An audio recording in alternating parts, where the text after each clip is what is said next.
Thank you all for tuning in. I'm Selena. This is You Plus Happy. Each week I bring you someone who challenges us to define success and happiness on our own terms. This week we have Jamie Lee Williams, actor, director, co-host of the Audacity podcast, and CEO of Black Knight Creative Company. He's been acting since 2015. I'm gonna jump in. Hi. Hello. It's a pleasure to be on the show. Thank you so much. I'm a big fan. Medium fan, I ain't gonna lie. That's still a lie, but thank you for being here. I'm happy that you decided to do this. So we'll jump in. How did you get started? With what? Whatever you want to talk about, whichever. Well, I was born on Chicago. I got started. I think, so I got a couple of different things you just mentioned there. So I guess I'll start with the podcast. Mm-hmm. With my podcast, I kind of got started because me and a friend of mine, we was looking for like a creative outlet to kind of just get, whether it be work off our chest, the day off our chest, traffic or something like that. Out kind of came the Audacity podcast, where we just talk about things that we found audacious, whether it be work, like I just mentioned, or just waiting in line at the grocery store and somebody trying to cut you or something like that. So it started with just looking for an outlet, and then it kind of just like, okay, actually this is a little bit something more, and finding meaning behind what we were doing. When it comes to acting, how I got started, I think maybe like when I was a kid, I was in some like plays, and I had to read like a speech, like the MLK speech for MLK Day, and just these little hints of like performative acts here and there.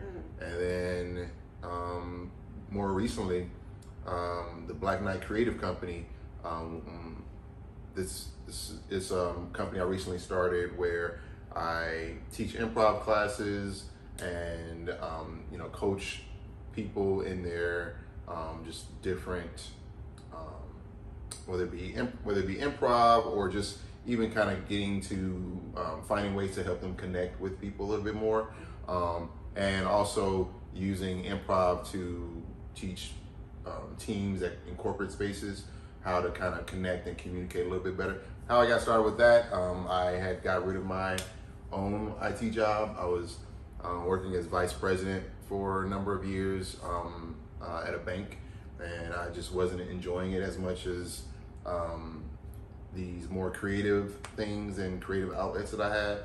And I kind of just had made a decision to kind of look for ways that I can do what I enjoy doing, and at the same time eat off of it. So yeah, eating is important. When did the podcast start? The podcast started in 2019, I believe. Yeah, 2019. So we're doing it for about 4 years now. Oh wow, okay. I have 100 plus episodes. Were you acting while you were working in corporate America? Yes. Okay. Uh-huh. And that's like you were like, I need to go further with this. Okay. Yeah, because I think a number of people, when we split our time between when we just split our time, I think I found myself kind of a little bit drained from my corporate job a little bit more than I wanted to, and not really able to pour into it as much. Or I was able to have some traction when it came to acting, but it just wasn't. I wasn't making enough progress as fast as I wanted to.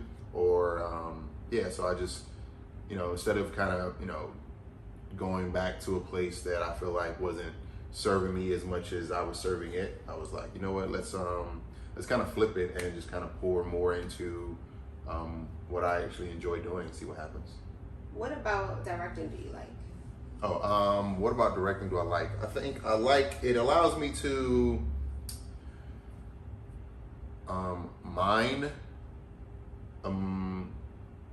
mind activity a little bit, like mind, almost like emotion. Like, at some point we have a script, you just have words on a paper, and then when you have an actor read those words, now it's like, okay, an actor read words on a paper.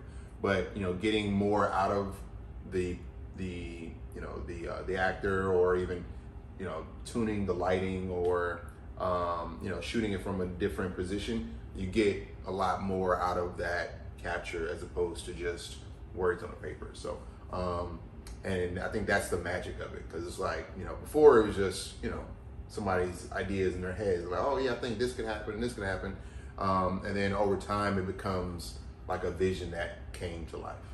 What about acting do you like? Acting.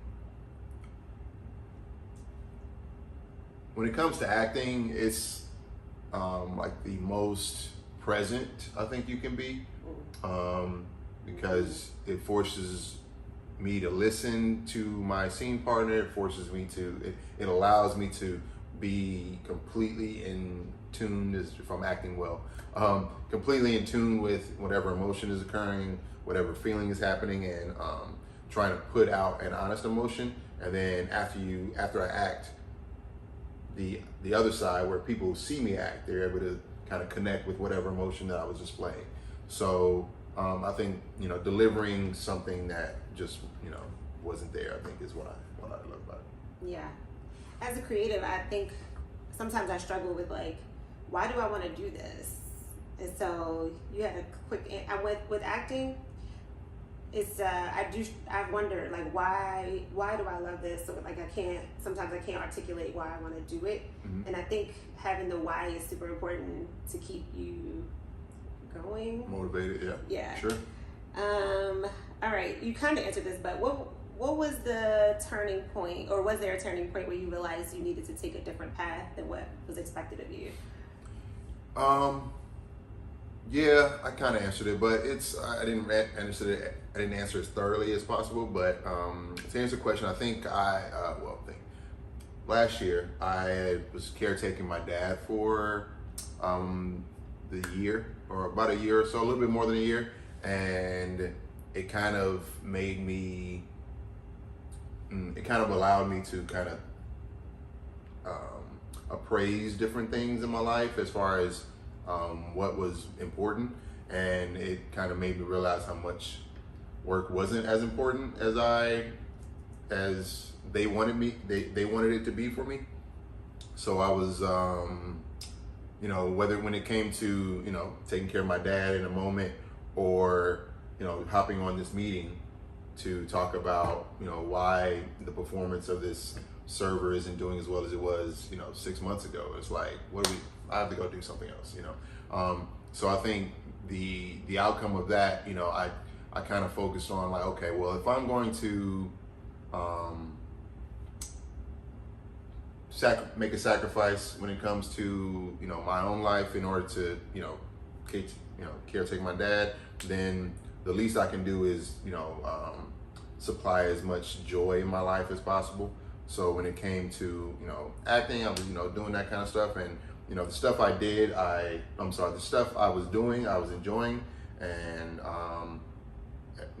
everything else was kind of like, okay, well, we'll see what happens when I have time, kind of thing. Yeah. So when it came to, because of that, I had got rid of that job, but that allowed me to, and then my dad passed, so it kind of made me take a look in the mirror and say, like, okay, you have this path. Are you going to go back and do this stuff that you don't want to do? And that really wasn't even like an option. It was just like, okay, now we're doing this, because since then I'm like a different person than I used to be since my dad passing. So I think having a lot less tolerance for not being in a space that I don't want to be is kind of what pushed me a little bit more towards, like, okay, this is the new strategy. So yeah, okay. I have a lot of thoughts, but don't we all? Yes. So, like, just taking inventory too. It was a time something pushed you to take inventory of your life and just kind of say, this is not important for yeah. Was it hard to leave your corporate job? No. It was hard not getting paid consistently. But it was like a relief, and I had actually got fired, so I didn't have a choice. But when it came to looking back at, when it came to like looking for a new job, I found myself not as inspired as a person that had just gotten fired, because I'd been there before, or I had been laid off before, but getting to the point of like, okay, I got to go do this thing. I got to go, put the resume, I got to go do this thing. And I was like, oh, actually, no, let me try to figure out something else, because, I'm finding mistakes on my resume that I should have found months ago. And I'm like, you know what? That just tells me that I am not into it. So I'm not going to continue to try to force something that my person doesn't want to be involved with anymore. So, I put so much time and effort into becoming, that version of myself. And so to expect a new version of myself to mature quickly just because I need it, it's kind of, I found I had accepted to be a little bit just unfair to my creative art, because it takes 10 years to build like a career in anything, or, so I think I'll stop talking there. Yeah, no. I knew you got laid off. I had a feeling, but I got laid off in 2020, and I wanted to be laid off. They used to do layoffs all the time, and I was like, please let me be the next one, please. I was looking for something else, but I wasn't getting any callbacks, and I was like, I know it's so cliche, but it was like, it was a blessing in disguise. And like, when I got laid off, it gave me an opportunity to and it was a pandemic, and I had severance. So it gave me time to sit with what I really wanted to do and what I believed I realistically could do. Because I wanted to act and sing, but I didn't believe that I could make a living at that time. So I knew it wasn't smart to pursue it if I didn't have that real belief that I could actually make, because you still, like you said, you have to eat. So I kept those on the back burner, and I started the podcast, which led to the job that I have now, which is a producer. But had I not tried something, because I was in healthcare, so if I hadn't tried something on a different path, I wouldn't have found where I am now, which I still have those dreams, but I'm a lot closer, or I wouldn't say dreams, they're goals, but I'm a lot closer than I was before by praying to get laid off, but also allowing that space to find something that I felt like I could do to eat in that moment and still support everything I needed to. Yeah. And I ended up around a bunch of creatives. They're super inspiring. So anyway, I just said it to say layoffs are dope. Yeah. I know it's hard. Just to add to, layoffs are dope. Especially when you get a severance. I'm sure there are a number of people that have been laid off that was like, no, I need to take care of my family. And it was like, yeah, but my family, I don't have, children. I don't have a family. I got a dog that I got to make sure she eats. She got kibble in her bowl. We good.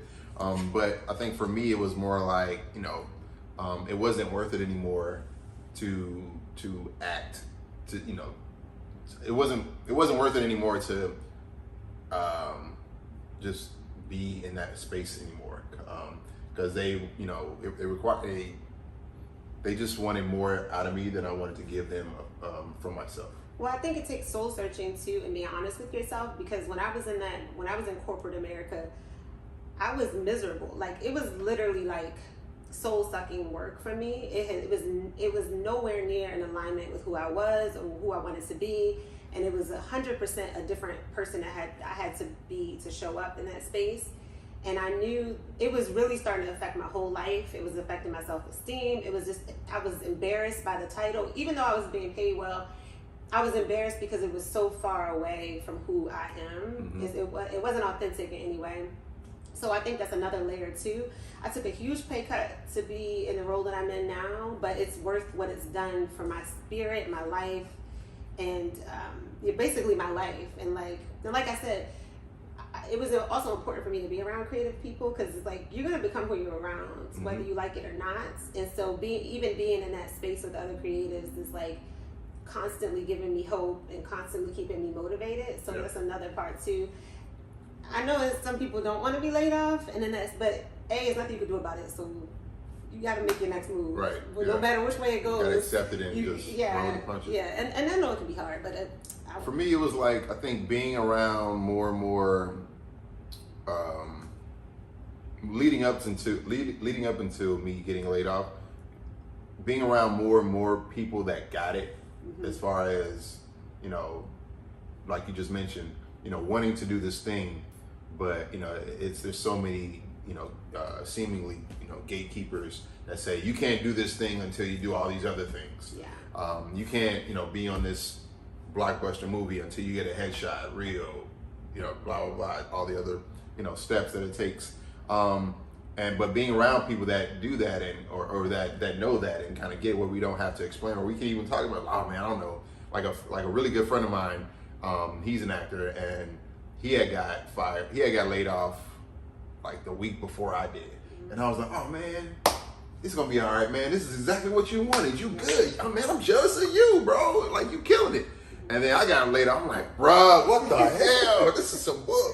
And so I think, you know, I believe that, you know, our person and our actual selves have more control over us than I like to think that I do, you know, like, and meaning that, you know, even if I go in a space where I don't want to be there and I stay there, my person is still loud and it's like, oh man, I really want to go. And, you know, there's like a feeling inside where it's like, yo, we're not supposed to be here. What are we doing? So more recently, I think I've just been a little bit more aware or connected to listen to myself in that without sounding too Well, that's the same thing I just said, basically, too. Of like, I said a whole different thing than you said. But the foundation, like the core of it is the same. Oh, of right, like right. taking out that time and that quiet time and being and giving yourself, allowing yourself that space and just being honest with yourself. It's you have to do it. You don't have to do it, but that's where it got me to where I am now. That soul searching you mentioned. Yeah, and being true to who I am. That's the same thing you said. I already said it. Anyway, I said that already. And I didn't want to be insensitive to people who lost their jobs.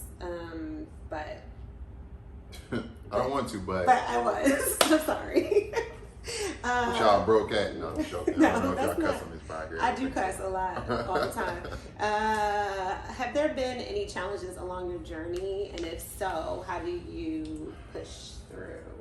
How did you push through? No, it's been wonderful. Oh, Great. it's just so easy. And easy. And everything Everything's comes. smooth. It's a works straight out. line to success. What was the question? Has it Don't been? look at my- has there don't been? look at my I'm trying to face. understand. Has Have there been any challenges? What challenges have you What faced, challenges have I and how faced? did you deal with them? Faith. You know, you mentioned it a little bit, like faith in myself, faith in my ability, faith in that time is coming, faith that I made right decisions or I'm making right decisions. Resources, money, you know, challenges. Even guidance as far as, okay, now, you know, I was like, oh man, this corporate job is taking up all my time, so I'm not able to really focus on this thing. And, you know, the universe is like, all right, cool. Well, you don't have that now. Now you just got time, and then all the thing you do, what you gonna do? And I was like, oh, I don't know. I didn't have a plan. So, Be careful what you wish for. Exactly. So, or be prepared for what you wish for is something I found. How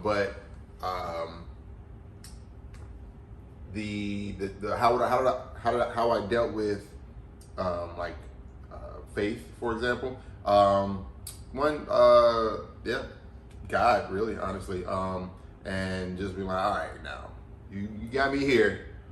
It's your turn. I didn't do what I could do, and just, you know, I think focusing on being able to, you know, get a little bit better or just add a little bit to the day, 1% at a time. If you get 1% better, if I get 1% better every day, then after 100 days, you know, it's lit. If I just look up an article on, you know, how do I, you know, start a business, if I look at a YouTube video on how to tune podcast settings to make sure it's the right, whatever configuration or whatever, or if I look to see if I go to a festival and, you know, I watch some films and, you know, that kind of adds to my other things. I think just kind of a little bit trusting myself, and, you know, because I was kind of more connected and like, okay, well, what am I going to do? Well, what do I feel like doing? All right, well, let's go do that. A lot of that has happened, and, you know, especially some of the other challenges, I mentioned my dad passed, so that grief is like another level of challenge over all of it. But I think there was like a level of responsibility lift that that I was no longer. I had more time because I didn't have to caretake, for example.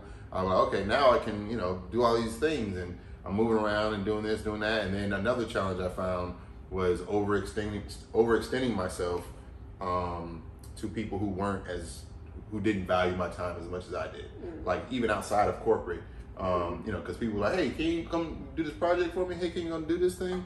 Hey, I need you to come do it. I'm like, okay, yeah. And at a certain time, I have found that you have to, do some level of, the work, the reaching across thing that Issa Rae talks about. Yeah. But at a certain point, it's like, all right, somebody got to give me, pay for a meal or something, Yeah. And with that, setting boundaries is a huge thing, and saying no and being like, maybe not. And another thing I, have done is just giving myself grace among all of the things. Like, yes, I have, a number of things that I could be doing, but also I could just lay down and just sit down for a second and just allow, whether it be the feelings to come to me or the grief of the moment to pass or whatever, and just kind of trusting that, okay, this day is going to be different than a year from now. So, do you feel guilty when you rest? I think there's a level of guilt in there, or even restlessness. It's like, oh man, I need to go let me go. Since I'm here, I might as well. There are like, there's like those physical. There's probably like a physical thing, and my mind is like, oh man, you gotta go do this. Like while you're here, you might as well. And I'm like, okay, you know what? Let me go watch some TV or just chill out or. Yeah, I scroll, feel really doom scroll for 3 hours. I feel well. I think we all do that. I feel really guilty. So this podcast is a trick. It's just my therapy sessions. No, I feel really guilty when I rest. Anytime, like even if I plan it out, like I think it's for me. It's like plant seeds every day or water them every day. So as long as I did something, and I'm like, okay, on Friday, Selena, I'm gonna allow you. Like I tell myself, I'm gonna allow you to have 2 hours of playtime. But those hours come, and I'm like, no, but I have to do this, I have to do that. And then I was sick for a while, and I was like, I never want to take my health for granted. And it's like, but you are well, you have energy, you can't take this day for granted. And so then when the whole time I'm resting, I'm just sitting there and like, I should be doing this, and I should be doing, or I'll clean up anything, because I'm like, I should never be sitting still. That's a little bit of like, I think, our culture, like that toxic productivity. Yeah. And it's anyway, I was just curious because you said a lot, but I heard that part too of like giving yourself grace and giving yourself that time to just relax. Okay, all right, we'll all get there someday. One day or day one. I don't know. In our society, we talk a lot about success. So much, but we never talk about the failures on the road to success. Was there ever a time when you felt like you failed, and what was your biggest takeaway from that experience?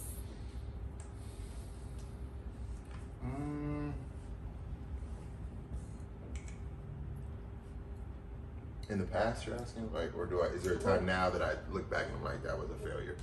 Whatever feels like the answer. No, yeah, but whatever feels like, damn, I messed up, or that was a real letdown, and like, what did you take from that? I guess it has to be in the past. Did you take something from it? Well, yeah, I mean, I don't think I'm coming up with anything. I think that's good. I think it's more. I don't think I see any of the things that I wasn't, a millionaire off of. I don't see them as successes. Like even corporate, when I was working it, I was successful in it. Well, it was just, even when I, was asked to leave, it wasn't, I don't even see those as failures, because, I was in those spaces for the amount of time that I was there. and that's as long as I was supposed to be there. You know, I don't think any space for us is infinite to where it's like, now you're supposed to do this until, etc. It's like, okay, you go to a thing, you do that thing for a while, and then you go do another thing. You know, I think so. I'm having an issue connecting with any one of those things being a failure. Of course, I'm nowhere near perfect. I'm nowhere near as where I want to be, and the things I have done, they could have been done a lot better, and I could have put more into them. But you know, that's not how it went down. That's just not what you consider a failure. Yeah. Because there's so much more that goes into even showing up for all those different activities. You know, it's not like, okay, you know, did you, you know, for example, cooking a dinner is a success or a failure, right? Well, maybe it is, maybe it's not, because, you know, I had to go to a grocery store, and what if the grocery store is closed? Then is that a failure if I'm not able to cook dinner because the grocery store is closed? Or because I don't have the resources to get groceries? Or because I don't know how to make pasta primavera or something like that? It sounds like pivoting constantly, like... Yeah, I mean, so it's, you know, we have a circumstance in all these different areas, even if trying to attain our goals, you know, was I able to put as much time into those goals as I wanted to? Maybe not, but you know, my person put into it what he wanted to, or he was able to, and we got what we got. So it's more results based as opposed to... Who is your person? Me. Like, who are you, and then who is your person? Quick. just to level set everybody. No, I like it. I think I know what you mean, but I don't want to assume.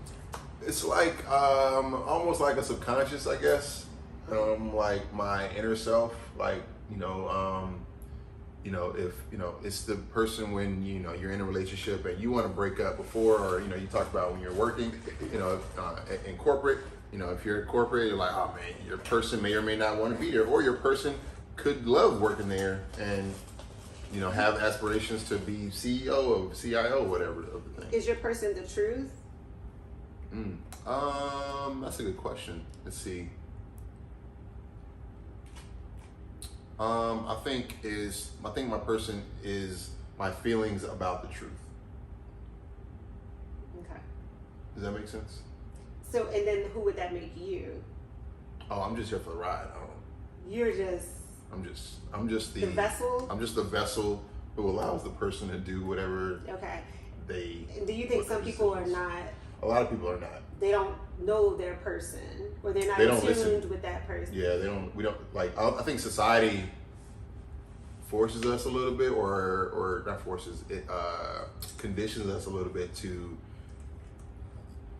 get, to do the things that we like for, I think society conditions us to want things. In order to attain those things, we do things to get those things. So in order to get a car, I'm gonna go do what it takes to get a car, instead of being a person or being more in tune with yourself, and whatever things come towards you is what happens. I love a quote I heard about Russell Brand like 10 years ago. He was like, if you don't program yourself, you're running on someone else's program. And that's so, and when I heard that, I was like halfway in, halfway out, but that was the final like wake up, like, so, and then that made me question everything in my life, and every want, every desire, every single thing, because we're programmed from the womb, like, and so if you don't get off that program and you're running with someone else's, that's like neglecting yourself, the self. The self, exactly. I agree. It's rejecting it also, you know, because you're constantly trying to force this circle into a square hole. And you're like trying to figure out, like, oh man, I don't know why I'm tired, because you've been fighting yourself all day, you know, or first person. You know. But you won't even, like, you could be, I know there was a point, like, especially as a teenager, because then that's when it's real heavy of like, you really want to fit in more. So I was so far away from myself that I couldn't even hear it. So I think, I don't know what it takes to get there, just that quiet time. I think getting older has a lot to do with it too, of like, maybe not older, but wiser, and just not trying to get approval. Because like when you said the car example, if someone wants to they want to buy this car, they didn't ask themselves why. If it's a man, it's probably to get women, to impress his friends. But then you got to go another layer. Why do I want to impress these friends? Why do I want these women that are attracted to this car? Most times in the major city, you're not getting it to drive fast, or like whatever the car was engineered to do. Sure. You're not gonna do that stuff with it. You just want to stunt on it. And so I think it's like chipping away at as deep as you can go. Like why? Like a little kid. Why? Yeah. Why? And then you can get to the root maybe. And if you're okay with the root, maybe it is you, or maybe. I mean, I think people do things for a lot of different reasons. The car is an easy example because most people go through it. Sure. Yeah, I mean, like, but even the car example, like if that same male, was riding around in loud cars when he was younger, so that becomes part of him and part of what they deem their identity. But if they don't never really connect to it, and then they buy like a shitty car, and then they get older and like, oh man, I really don't like going places. I'm not really like a travel person. Well, it's because your person wants to be in a different place, and we're not able to, you're not connecting with wanting the car. I think sometimes people in society, we decide because if we can't get things, we stop desiring them. And I think turning off that desire is, another form of rejecting ourselves a little bit, and saying like, no, we can't want to be, a movie star or whatever, because you can't have it, so don't even want it. You can't become Aretha Franklin because your voice isn't blah blah blah, so don't even want to be on the stage. You can't have red shirts because we said so Even being afraid to just ask yourself what you want. Yeah, exactly. Yeah. Well, anyway, I don't know how to surmise that. Anyway, just dig deep and listen to your person. That's who your person is, and just keep asking. And I didn't mean to oversimplify the car thing, because I was also thinking like it could also be from poverty. Like you grew up in poverty, so now you got a little bit of money. You want that. It's a lot of anyway. You got to ask yourself why. Anyway, I'm getting into details that don't matter. Anyway, who or what has been your biggest motivation or inspiration up until this point? And what's the best advice you've ever received? From them? Or just separately? Just say things. So it's two questions at the same time. Yeah. Let's see. Who? You said who was the what? Most. Who or what has been your biggest motivation or inspiration? I'll just leave it at that for now. Okay. Can I have a who and what? You can say whatever you want. Okay, cool. So the who, I think my mom has been a huge motivator. Just the sacrifices that were made for me, and wanting to return that with a reciprocal of everything I can possibly give. The value I feel like I received from my mom is something I feel like I may or may not be able to pay back. She may be like, no, you've done all the things you do. Cool. But, for me, that's one of my things. The what, people that have had me fucked up over time, whether it be people at work, whether it be, past relationships, whether it be friends I'm not cool with anymore, or friends I'm cool with now that are like, yo, why are you doing this thing when you can be doing something like, well, because you don't get, matter of fact, you got me fucked up. I gotta go do this thing so I can show you how much you have me fucked up. I don't know if this is a cussing podcast. Fuck, shit. But yeah, I think, and best amount of advice I received, let's see, I think, it was in one of my acting classes, one of the other students, it was a friend of mine, he was like, yo man, I had just did a scene, and like I wasn't really into it that much. I hit the points, but it wasn't really like my best work. So, everybody was giving feedback, and he was like, hey Jamie, you're really good at improv. You're always, people are always excited to hear what's the next thing is going to come out of your mouth. And they always have like a box that they feel like, they know what you're going to do a little bit. And, so I could see that it makes you feel like you have to deliver a certain thing, but do whatever the fuck you want to do. Like, it has nothing, like, you can redefine yourself every single day, You can be a completely different person from this moment to the next. So don't feel compelled to deliver what people think that they want or that they can get or that they are owed from you, from me. Yeah, I think we all do that. How did you confirm in your mind, like, this is what I want to do? Oh, I haven't. I don't. Oh, cool. That was the first one my own. So let's see. How do you know? How do I know? How do you know it's the one? How do you know? I'll let you know when I know. All right, cool. Let me know because I need to know. I think I don't know. I think after I do it, what do I feel like? You know, I feel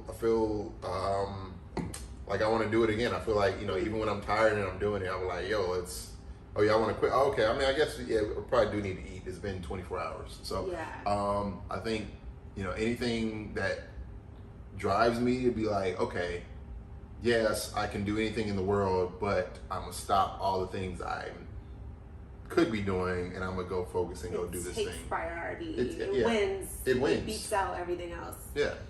Okay. I like that. That's good. I don't know if it is. I don't know. Who knows anything? What is something you hope people say about you when you're not in the room? Let's see. Jamie is funny, kind, and always. You said hope. Jamie is. I hope people do see me as funny, because that means I gave them something, a little bit of a moment of joy. No, I said that when someone interviewed me. I said funny, so I get it. So you trying to steal mine? No, I'm saying. Is this your interview or is it? No, but. So is my. So is. No, it's a conversation that you get to have with me. But anyway, go ahead. I'm saying because when you want to be funny, it's not for yourself. Mm-hmm. It's what you give to that other person. Anyway, I think it can come across not wrong, but like confusing if someone doesn't have that desire. So that's why I was hoping you explain what you were saying. Yeah, sure. I think I love laughing and I love seeing people laugh. So when I'm not there, like and even for somebody to say, "Oh man, Jamie's funny," and I'm not even there, that means just facts. I gave them a moment of like happiness when I wasn't even there. So if everybody could do that a little bit, we change the world, in a way. So happy, funny, kind, generous, and he's walking in his person, in his self. How would they know that? Because people see it. You can see it. Okay. You can see when people are going through the motions, or I can see it. I don't know if everybody can see it, but I can see when people are going through the motions, or people say they're not happy or they hate XYZ. I used to say I hate XYZ and said it for years until I was either you get tired of saying it or people remove you to where you don't have to say it anymore. Wait, how long has it been again since you were in the corporate world? 8 months. Oh, yeah. Okay. Mm-hmm. Okay, is that it? You're 8 months and 3 days. No, you're living when you're not in the room, you want people to say funny, kind, generous, and then you're living in your truth, in your person. Yeah, pretty much. That's it? I think so. Okay. There's other things, but they don't have that kind of time. In our society, there's this idea of what it means to be successful, and so that's what the whole podcast. I started this with my friend of mine, and we were obsessed with like self-improvement books and self-help books and all that stuff. Because anyway, too long of a story, but the whole reason we started because we wanted to hear, like in our culture, what the definition of success is in our culture, just like acquire, and we wanted to talk to people like, and what is your definition of it? Of what? Of success. Oh, gotcha. Anyway, that's my big question because that's the whole point of the podcast. Oh, is this the end? No. Oh, well, okay. almost. We're getting there. Okay. Are you ready to go? No. Let me see. My definition of success. Oh, and when are you the happiest? It's 2 questions. My definition of success.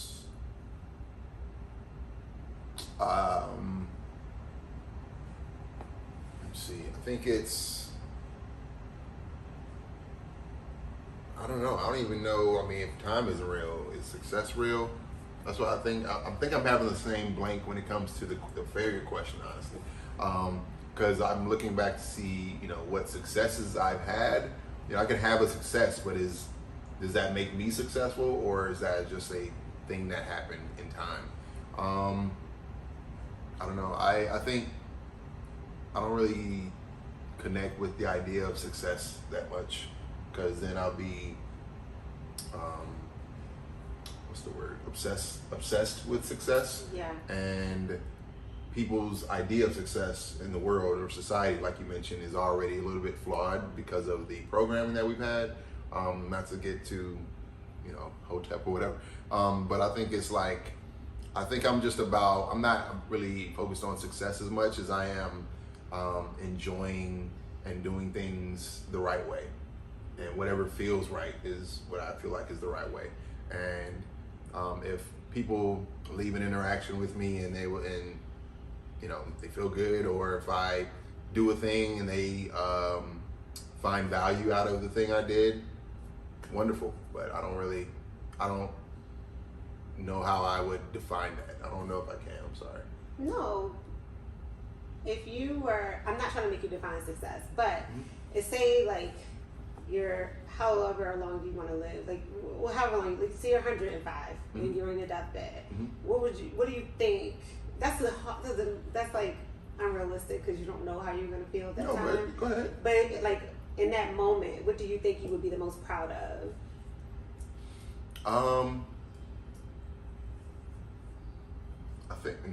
I think there was this one time where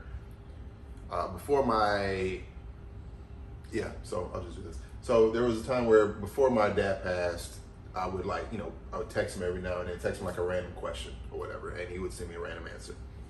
And so one day I asked him, I was like, hey, so, in your first 35 years of life or whatever, what is something that you noticed in your first 35 that you found in, versus your last 35 or whatever? And he was, he had responded and he said, in my first 35, I was doing everything. People wanted me to do so many different things their way. And in my last 35, I was happy that I didn't do it that way. So to answer your question, I think, if I'm 105 and I'm on my deathbed, and then I'm looking back and like, oh man, you know what? That one time I did this one thing, I was really proud of that. If that one time was carving out my own path and doing things my own way, I think I would be really proud of that, to answer your question. Okay. And when are you the happiest?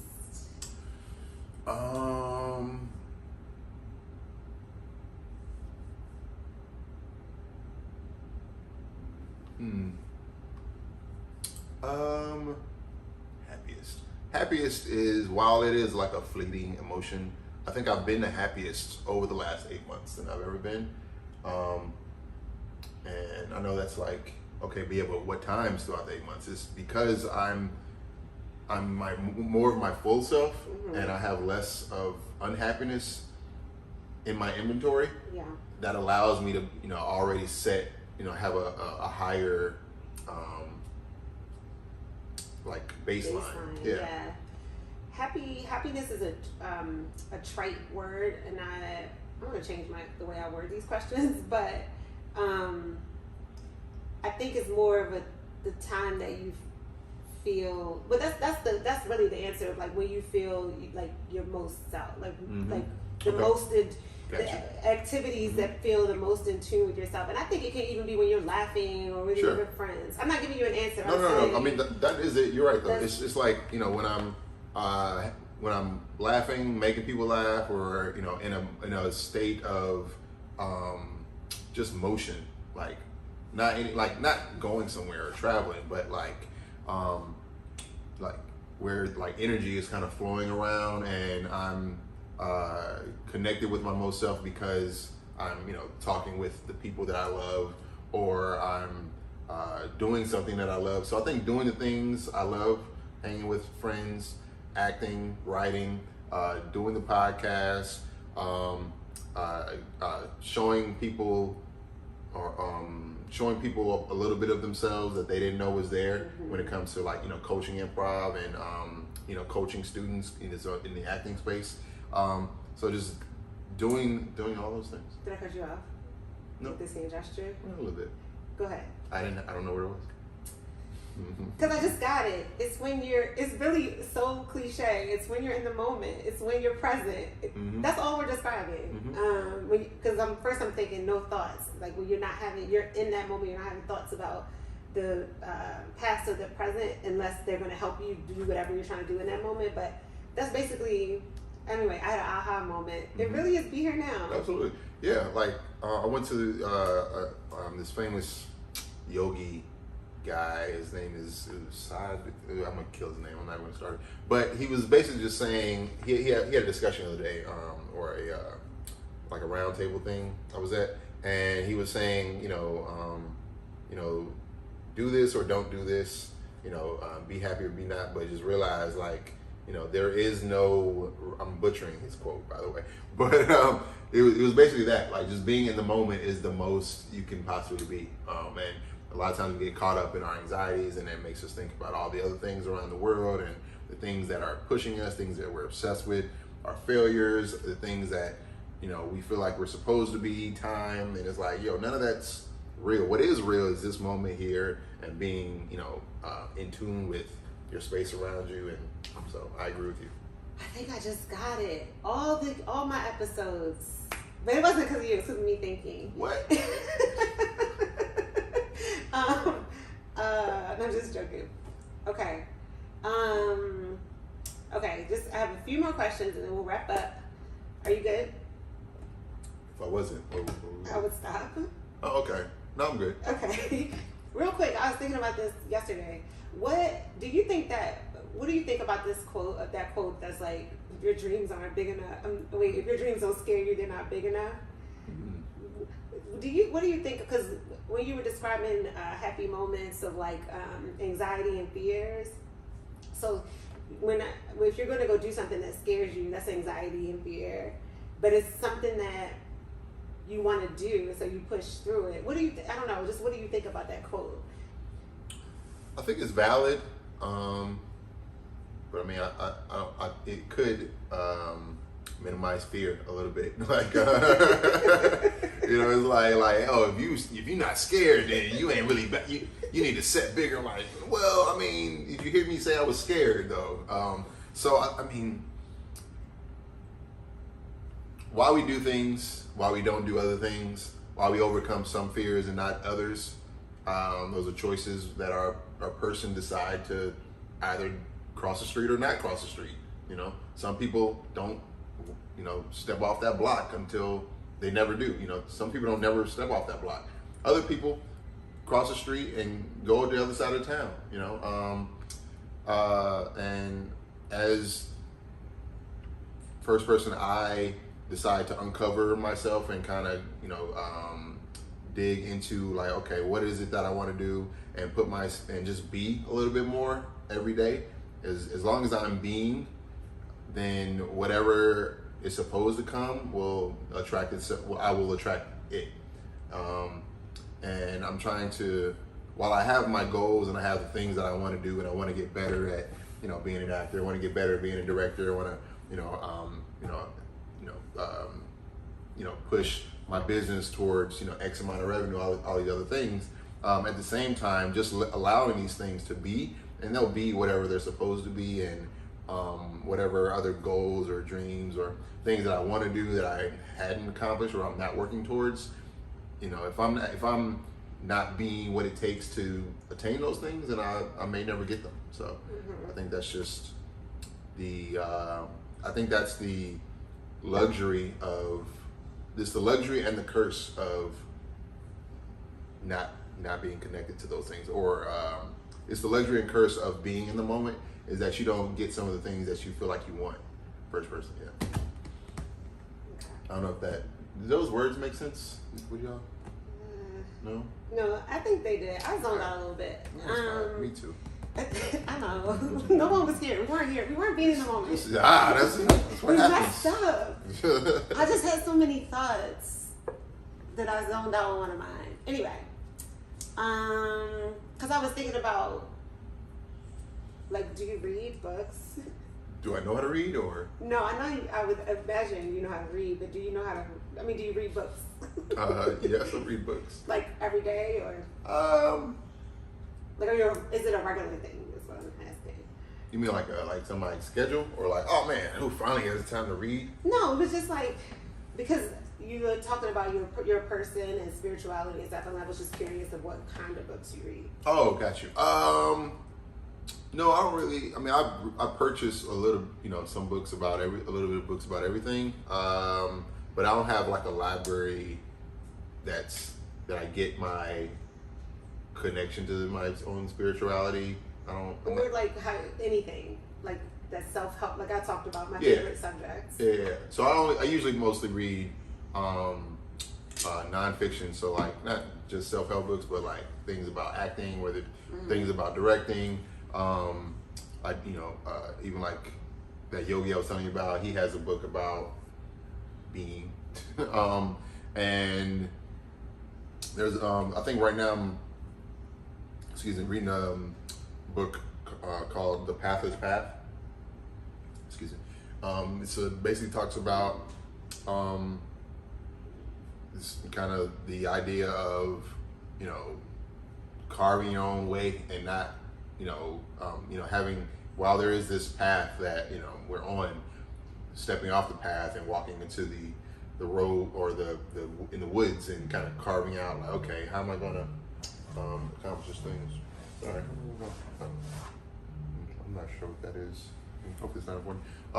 And so yeah, I mean, I read some books, and sometimes I'll get like a little bit out of a book and then put it down. And because it's like a self-help thing, I'll come back and revisit it. Because I'm usually moving around so much that it's sometimes hard to stay focused into one thing. So there's probably a book on that somewhere I can find. Sure, the book on everything. I found them helpful, but I think thinking for yourself is the most important. But sometimes, yeah. Anyway, all right, a few more. We're done. 2 more. This is a general question, but I mean, this is off topic, but they say, we were talking about this earlier, your inner circle is important, but what qualities do the people who are in your inner circle have to have? Loyalty.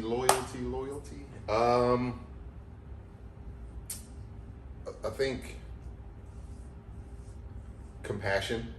If somebody can see another person struggling and not connect with it or not want to help, then what's the purpose of having them around? And if that person is me, then I definitely don't want them around, because they're taking up a space where somebody could have done something helpful, even if it was just like a, hey, how's it going? And just like a tap to, bring somebody back to the world. I think another trait for people, I think joy, people that allow joy. Some people, believe it or not, have no interest in joy. Sure. They're out there, and no matter how funny my jokes are, they don't want to laugh. Oh, well, that's another. Don't even. That's subjective. So there's that.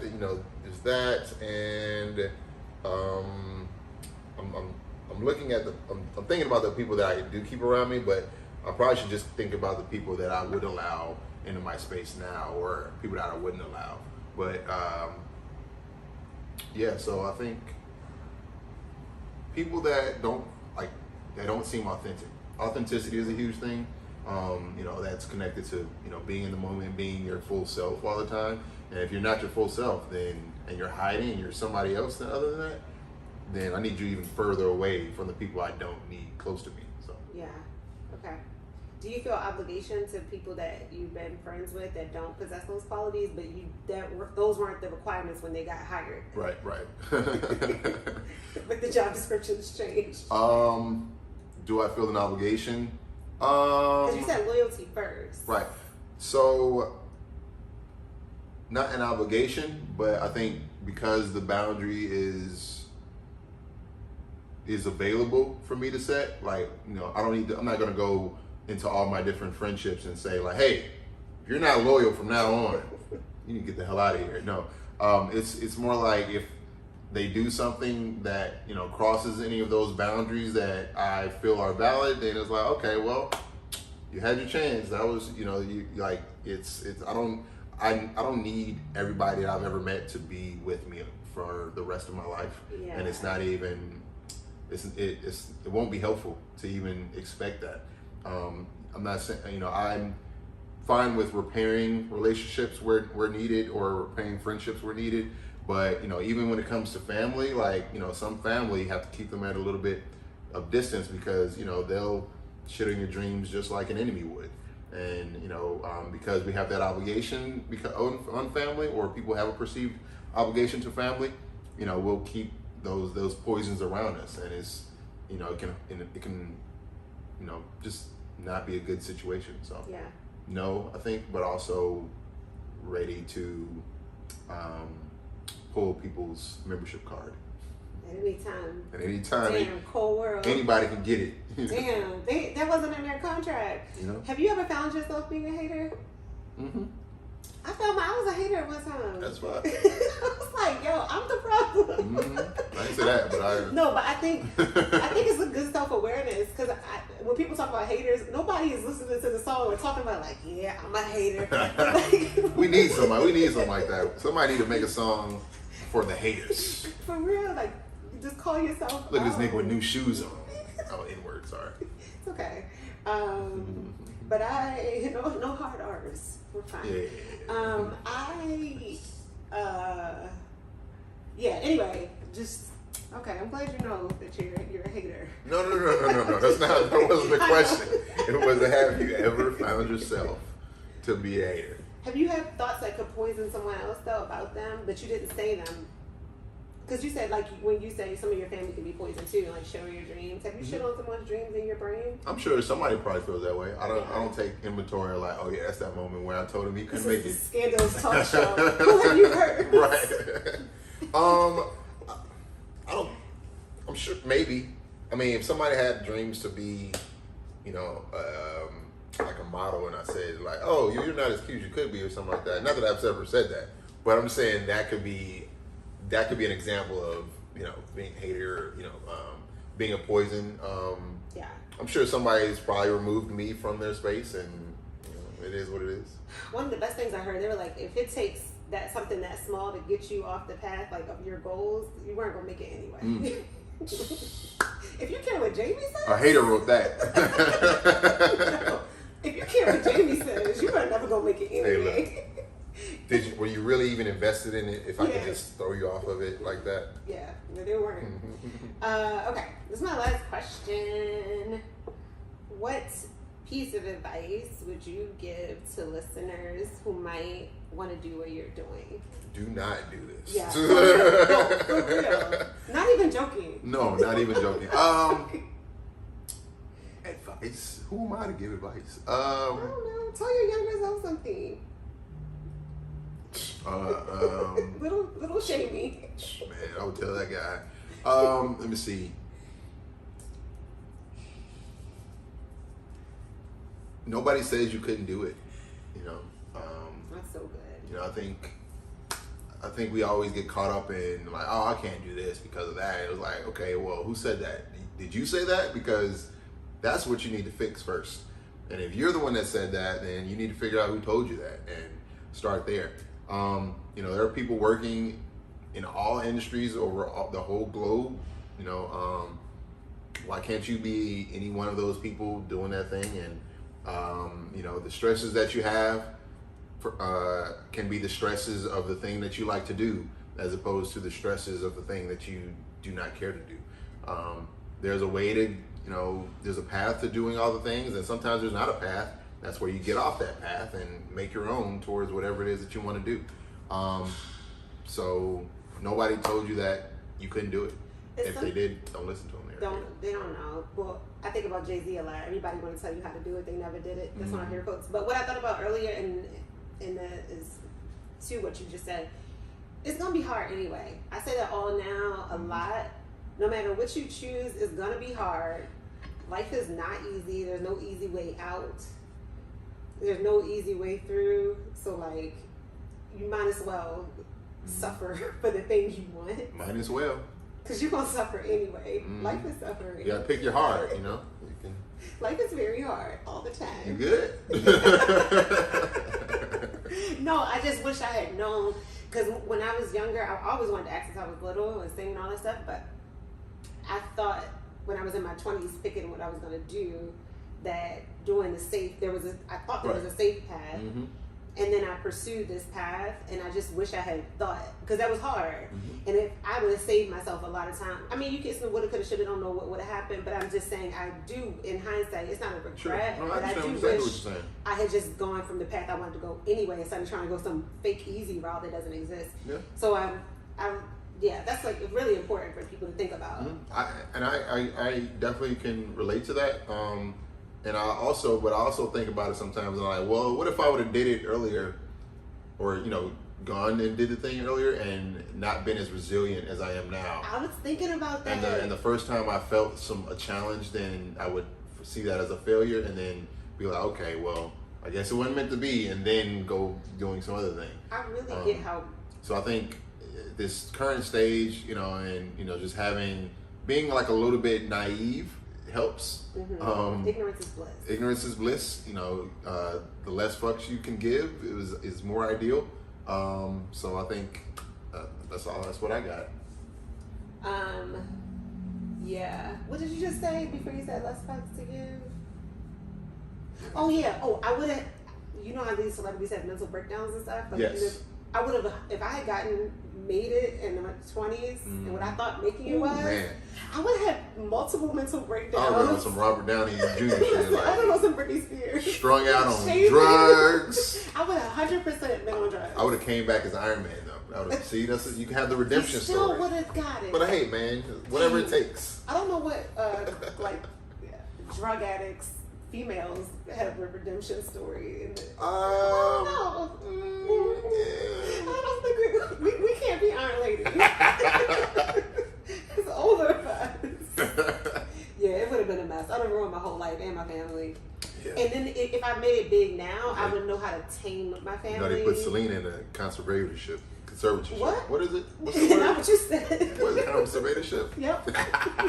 All words are made up. It's okay. You just invented a new one. But no, I would have. Yeah, I would. My family would have been out of control.